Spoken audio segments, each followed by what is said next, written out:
মার্কিন president Donald ট্রাম্পের দ্বিতীয় মেয়াদ কারো কারোর জন্য যে খুব একটা সুখকর হবে না তা হুমকি ধমকিতে বেশ আগেভাগেই বোঝা যাচ্ছিল। এবার যা হাড়ে হাড়ে টের পাচ্ছে নয়া বাণিজ্য যুদ্ধে বেকায়দায় পড়া দেশগুলো।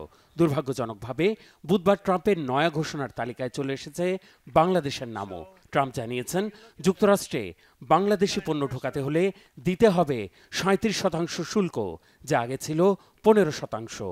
বাড়তি শুল্ক আরোপের ঝাঁকুনিতে বিপুল পরিমাণে আর্থিক ক্ষতির শঙ্কায় রপ্তানি বাণিজ্যে সোনার ডিম দেয়া তৈরি পোশাক খাত। রীতিমতো আতঙ্কিত ব্যবসায়ী থেকে শুরু করে এই খাতের সাথে সম্পর্কিত ৪০ লক্ষাধিক মানুষ। এমন পরিস্থিতিতে যুক্তরাষ্ট্রে তৈরি পোশাক রপ্তানির বাজার হারানোর আশঙ্কা কতটুকু যৌক্তিক?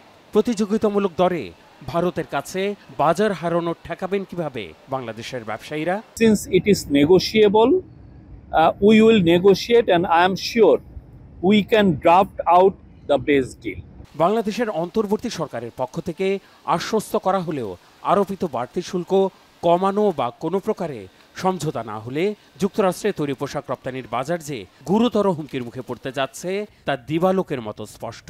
তাই তৈরি পোশাক কেনা মার্কিন প্রতিষ্ঠানগুলোর সাথে দর কষাকষিতে পেরে না উঠলে সুযোগ লুফে নিতে পারে প্রতিদ্বন্দ্বী দেশগুলো। এতে শুরুর কাতারে আছে প্রতিবেশী ভারত। পাকিস্তান এবং ইন্ডিয়া আমাদের থেকে অনেক অংশে কম্পিটিটিভ, তাহলে ওরও কিন্তু আমাদের কম্পিটিটিভ এসছে। সেক্ষেত্রেও কিন্তু আমরা মার্কেটটা হারাতে যাবো, কারণ আমাদের পার্শ্ববর্তী দেশ এবং যেই টাইমটা থেকে আমরাও এক্সপোর্ট করতে পারি ওরাও পারে, সেখান থেকে যদি আমাদের খরচটা বেড়ে যায় কয়েকগুণ, তাহলে কিন্তু আমাদের থেকে নেক্সট ইনপুটটা নেওয়ার ক্ষেত্রে অনেক বাধার সম্মুখীন।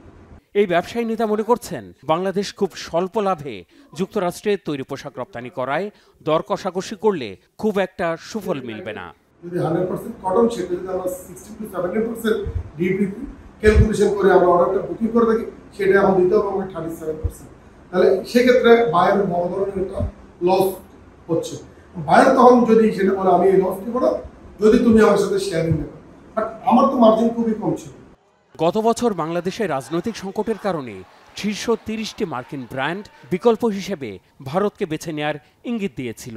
বাড়তি শুল্ক আরোপের ধকলে পুরানো আশঙ্কা হয়তো বাস্তবে রূপ নেয়ার অপেক্ষায়। এক জরিপে দেখা গেছে, যুক্তরাষ্ট্রে রপ্তানি করা তৈরি পোশাকের মাত্র ৬ থেকে ৭% যায় ভারত থেকে, যা বাংলাদেশ ও ভিয়েতনামের তুলনায় অনেক কম।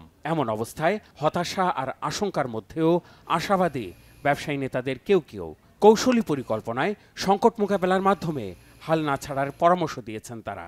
এক্ষেত্রে যুক্তরাষ্ট্রে বাড়তি শুল্ক আরোপ নিয়ে অপতথ্য মোকাবেলার পরামর্শও দিয়েছেন তারা। এখানে কিছু মিস ইনফরমেশন কালেক্টেড হয়েছে। মিস ইনফরমেশনের কারণে আমাদের উপরে ট্যারিফটা একটু বেশি হয়ে গেছে। ওই মিস ইনফরমেশনগুলো আমাদেরকে ক্লিয়ার করতে হবে। আমেরিকার সাথে বাংলাদেশ গভর্নমেন্টকে, বাংলাদেশকে নেগোসিয়েশন করতে হবে।